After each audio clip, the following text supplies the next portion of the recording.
टन्टला पुर घाम लागेको छ नि अनि यसरी आगोमा बस्नु परेछ मलाई यस्तो मजा कसलाई होला र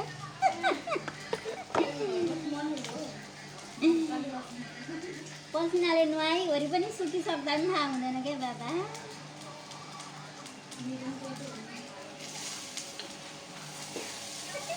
मलाई दसैँ आउँछ क्या दसैँ गुम्बस नि है